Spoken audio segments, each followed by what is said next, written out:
Political Beatles ہوتی ہیں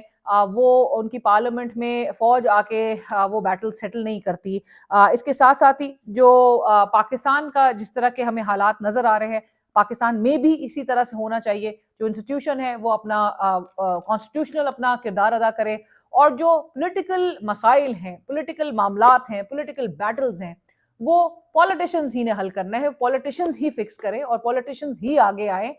یہ ایک انہیرنٹ ہمیں پولیٹیکل یہ ایشوز نظر آتے ہیں جو کہ جن کو ریزالو کرنا ہمارے ملک کے سیاستدانوں کا کام ہے، سیاسی انٹیٹیز کا کام ہے۔ انفارچونیٹ ہے کہ پاکستان میں ہمارے سیاستدان بھی تمام کا قبلہ جو ہے وہ ایک ہی طرف نظر آتا ہے۔ آپ انہی سے ایکسپیکٹ کرتے ہیں کہ وہی آپ کو اقتدار دلوائیں، وہی آپ کو حکومت میں جو ہے وہ نمبرز پورے کر کے دیں، آپ کو وہی جو ہے فنڈز کی، آپ کو یاد ہوگا جی احسن اقبال صاحب سے متعلق بھی، جی فنڈز ریلیز کرنے کے لیے جی کالے وہ سب مکسی صاحب اور دیگر کی جو آوازیں تھیں وہ سب کو یاد ہے وہ تمام باتیں۔ تو ساری ریلائز جو ہے وہ آپ کی ہی اگلے سائڈ پہ نظر آتی ہے، اور آپ ان سے بظاہر تو آپ خود اپنے اتنے ولنگ ہوتے ہیں اپنی جو رسپانسبلٹیز اور اپنا رول جو ہے اس کو ایبڈیکیٹ کرنے کے لیے کہ اپنے ہاتھوں سے پاورز آپ نے خود دینی ہوتی ہے، کیونکہ آپ خود تو پرفارم نہیں کر رہے، اور اگر خود پرفارم کر رہے ہوتے تو یہ نوبت نہیں ہوتی کہ جہاں پر آپ کی ریلائز جو ہے وہ کمپلیٹلی دوسری سائڈ پہ دکھائی دے۔ دنیا بھر کی ڈیموکریسیز میں یہ نہیں ہوتا۔ دنیا بھر کی ڈیموکریسیز میں وہاں پر خود ہی وہ ڈیموکریسیز جو ہے وہ فنکشن کرتی ہیں through their parliament, through their elected ریپرزینٹیٹیوز، اور وہی تمام جو ہے وہ ریزالو کرتے ہیں ڈائیلاگ سے، لیجسلیشن سے، اکاؤنٹیبلٹی سے۔ اسی طرح سے آگے معاملات جو ہے کرائسس کو ریزالو کرنے کا طریقہ بھی یہی ہے، طریقہ کار یہی ہے، اور جو کہ ہمارے یہاں پر اگر فالو کیا جاتا تو ہمیں اس قسم کے ملٹیپل کرائسس کا شکار اس وقت ہمارا ملک نہ نظر آتا کہ جہاں پر ایکسٹرنل آپ تھریٹ سے بھی آپ نمٹے اور انٹرنل انسٹیبلٹی بھی اتنی پیک ہو کہ جہاں پر اپسوس کا انڈیپینڈنٹ سروے سامنے آئے، اور ہمیں چونکہ کل کی پریس بریفنگ میں بھی بتایا گیا اور بولا گیا کہ جی آپ حق اور سچ جو ہے صرف اس کو دکھائیں، وہ اس پہ بات کریں، اور میڈیا کے رول کے حوالے سے بھی گفتگو 7 سے 12 بجے تک والا جو سوال تھا کہ ہر چیز وہی ایک پورا جو نیریٹو ہے وہی پروموٹ ہو رہا ہے، وہی اسی قسم کا ون سائیڈڈ پورا نیریٹو جا رہا ہے، تو ڈی جی صاحب کی پوری واپس سے بار بار ان کی نظریں انہی تمام معاملات پہ لے کر آئی جا رہی تھی، تو انہوں نے کہا کہ میں بہتر تھا کہ اس پہ پردہ رہتا، لیکن وہ کہتے ہیں کہ جی مسائل جو ہے اس پر آپ بات کریں، بالکل ایشوز پہ پاکستان کے میڈیا پہ گفتگو ہوتی بھی رہتی ہے۔ میں خود آپ کو یاد ہوگا کہ فلڈز کور کرنے کے لیے بھی باہر گئی تھی، ملتان گئی میں، سیالکوٹ گئی، دیگر میں سارے ایریاز جو ہے وہ وزٹ کرتی بھی آئی، اور ہم ہمیشہ نیچرل کلیمٹی کا وہ ہو، ہم آؤٹ ڈورز جا کے ہم تمام عوام کے مسائل جو ہے وہ بالکل دکھا رہے ہوتے ہیں۔ عوام جس کرب سے اس وقت گزر رہا ہے وہ بھی میں ذرا حالات، کیونکہ اب سے بار بار ہمیں جو یہ تانا دیا جاتا ہے کہ جی اصل ایشوز دکھائیں، سو اصل ایشوز جب دکھاتے ہیں تو آپ کو پتہ ہے کہ اصل وہ جو آوازیں بھی کچھ ہوتی ہیں وہ کیسے دبا دی جاتی ہیں صحافت کے۔ تو وہ حماد حسن صاحب نے گزشتہ روز کی پریس بریفنگ میں صحیح کہا تھا، بلکہ میں ان کے ٹویٹ دکھاتی ہوں۔ حماد حسن صاحب نے جی لکھا تھا کہ جی کیونکہ آپ کو پتہ ہے کہ، اور بہت سارے لوگوں نے تو مجھ سے بھی یہ کہا کہ آپ نے سوال نہیں کیا، آپ نے سوال کیوں نہیں کیا، آپ کو سوال کا موقع نہیں ملا، آپ وہاں پر موجود تھی۔ میں نے ہاتھ 2-3 دفعہ ریز کیا تھا، لیکن جب سوال کا موقع نہیں دیا گیا تو ظاہر ہے پھر ہم نے خاموشی بیٹھنا، ہم لڑ جھگڑ کے تو سوال نہیں کر سکتے۔ حماد حسن صاحب وہاں پر موجود تھے، سینئر صحافی ہیں، وہ وہاں پر موجود تھے۔ حماد حسن صاحب نے لکھا کہ جب پروفیشنل اور سمجھدار صحافیوں کی بجائے آپ صرف احمقانہ سوال کرنے والے اپنے پسندیدہ لوگوں کو موقع دیں گے تو پھر یہی ہوگا جو اس وقت رد عمل کی شکل میں پختونخوا سے آ رہا ہے۔ پشتون کی ایک ضرب المثل ہے کہ بے وقوف دوست سے دانا دشمن بہتر ہوتا ہے۔ یہ حماد حسن صاحب اس لیے لکھ رہے ہیں کیونکہ ایک رپورٹر ہے حسن ایوب نے جو سوال کیا تھا سہیل آفریدی صاحب کی گفتگو کوٹ کرتے ہوئے، تو اس پر جو ڈی جی صاحب کا رسپانس تھا وہ ابھی بڑے ہمیں ایسے لوگ بھی نظر آ رہے ہیں میڈیا کے کہ جو صفائیاں دے رہے ہیں، بتا رہے ہیں نہیں جی ڈی جی صاحب کا مطلب یہ نہیں تھا، ڈی جی صاحب کا مطلب یہ تھا، نہیں ڈی جی صاحب یہ کہنا چاہ رہے تھے، ڈی جی صاحب دل سے وہ یہ سمجھتے تھے۔ بہت کچھ ہمیں بتایا جا رہا ہے۔ ڈی جی صاحب کے جو اسپوکس پرسنز اپنے جو خود ساختہ اسپوکس پرسنز اور ترجمان لگے ہوئے ہیں، تو انہوں نے آ کے بڑی کلیریفیکیشنز جو ہیں وہ شروع جاری کر دی ہیں، which again makes the institution look really bad because میں کچھ ٹویٹس بھی میرے نظر سے گزری، کچھ کلپس میرے نظر سے گزری جہاں پہ یہ جو خود ساختہ معذرت کے ساتھ جو خود ساختہ ترجمان ہیں وہ بہت کچھ ایسا آ کے لکھ رہے ہیں جو ڈی جی صاحب نے گزشتہ روز شاید کہا بھی نہیں تھا، لیکن بتایا جا رہا ہے کہ جی دسمبر بڑا کوئی ڈیڈلی ہوگا، ڈیڈلی کا لفظ جو ہے وہ استعمال کیا جا رہا ہے، اور ڈرایا جا رہا ہے. اگر تو پاکستان تحریک انصاف یو ٹرن نہیں لیتی, لیڈر جو ہے ان کا یو ٹرن نہیں لیتا, تو پھر ڈیڈلی ہوگا. ڈیڈلی مطلب آپ انسٹیٹیوشن کو, you can't make the institution look any uglier than seeing what you have been seeing, کہ آپ اگر ڈیڈلی بول رہے ہیں تو آپ انسٹیٹیوشن میں براہ راست یہ ایک انسینویشنز جو اس قسم کی ارسپانسبل قسم کی جو ایلیگیشنز ہیں آپ انسٹیٹیوشن پہ عائد کر رہے ہیں, وچ از ڈیپلی کنسرننگ. کوئی ایسی بات نہیں ہوئی کہ جہاں پہ ڈی جی صاحب خود بول رہے ہو کہ جی ہم نے مار دھار کر دینی ہے. آپ باقاعدہ آ کے اس قسم کے لوگوں کو ڈرانے کے لیے اس قسم کی گفتگو لکھیں جہاں پہ انسٹیٹیوشن جو ہے آپ پورے دنیا بھر میں یہ چیز سوشل میڈیا پہ پوسٹ کر کے بتائیں کہ جی ادارہ جو ہے وہ بالکل it will come as hard as it wants to, اور وہ جو ہے وہ بالکل ایک ڈیڈلی دسمبر ثابت ہوگا پولیٹیکل اوپوننٹس کے لیے, اور ادارہ جو ہے وہ یہ سب کرے گا. مطلب ہاؤ کین یو ایون سے سچ تھنگز. مطلب میرا بڑا اعتراض ہے, ہمارے فریٹرنٹی کے لوگ ہیں لیکن مجھے بڑی اس قسم کی احمقانہ گفتگو پہ بھی بڑا شدید اعتراض ہے, کیونکہ ہمارے اگر کامنٹری بھی ہونی چاہیے تو بڑی ڈیموکریٹک نارمز میں رہ کے ہونی چاہیے, پرنسپلز کا خیال رکھنا چاہیے, اور جو ایتھکس ہے اس کا خیال رکھنا چاہیے. آپ کسی اپنی حاضری لگوانے کے لیے یا اپنی لائلٹی پروف کرنے کے لیے, اور لائلٹی کس بات کی, مطلب آپ نے ایک ایسا عجیب سا ڈسگسٹنگ سا کمپٹیشن ہے کہ جہاں پر آپ نے صحافت ہی کو بالکل ایک ترجمانی بنا دیا ہے. انفارچونیٹلی آپ نے صحافت دنیا بھر میں ہمیں نظر آتا ہے کہ جہاں پر صحافی جو ہیں وہ آزادانہ طریقے سے حقائق کو رپورٹ کرتے ہیں, آبجیکٹو جرنلزم کرتے ہیں, بے باکی سے سوال کرتے ہیں, اداروں سے سوال اٹھاتے ہیں, اور عوام تک سچ اور تمام جو معلومات پر مبنی فیکٹس ہیں وہ عوام کے سامنے رکھتے ہیں. پاکستان میں ہمیں اس کا الٹ ہی اب نظر آ رہا ہے. پاکستان میں ایک وقت تھا اور ابھی بھی بہت کریڈیبل صحافی ہمارے یہاں پر موجود ہیں جو کہ آبجیکٹو جرنلزم کرتے ہیں, لیکن انفارچونیٹلی ایک ایسی بریڈ بھی اس پورے عرصے میں تیار ہو چکی ہے کہ جو ترجمانی کو بہت اپنا فرض سمجھتی ہے, اور ترجمانی ہی کے ذریعے پریس بریفنگ کا بھی جو ایک پورا ماحول ہے اس کو انتہائی ایسا ڈسٹرب کر دیتی ہے کہ جہاں پر اچھے جو آوازیں ہیں وہ بالکل خاموش نظر آتی ہیں. حماد حسن صاحب being a senior journalist should have been given a chance to ask questions. نہیں ان کو موقع ملا, حامد میر صاحب کو موقع نہیں ملا, دیگر بہت سارے صحافی ایسے موجود تھے کہ جو کہ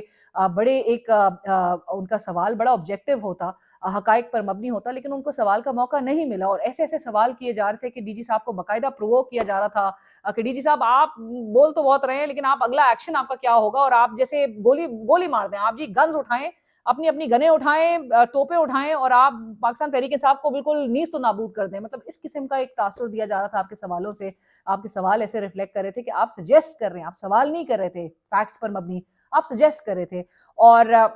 حماد حسن صاحب نے بہرحال یہ جو ٹویٹ کیا, اور جس شخص نے جو سوال کیا تھا, جس پر آبویسلی خیبر پختونخوا سے ایک رد عمل آ رہا ہے, ڈی جی صاحب کی جو اس پہ رسپانس تھا کہ بھونکنے والے کتوں کو جو ہے وہ جواب نہیں دیا جاتا,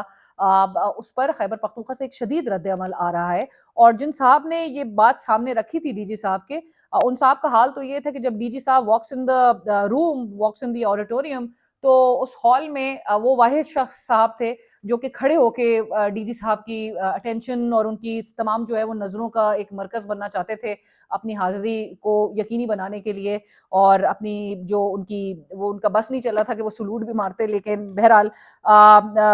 بہت ٹائم ضائع ہو جاتا ہے بہرحال اس قسم کی گفتگو کر کے بھی. پاکستان میں نیچرلی ہم امید ہمیشہ کرتے ہیں, اور جو نئی لارڈ بھی تیار ہو رہی ہوتی ہے, جرنلسٹ جو اینکرز سارے نئے ہیں جو اب فیلڈ میں انٹر ہو رہے ہیں,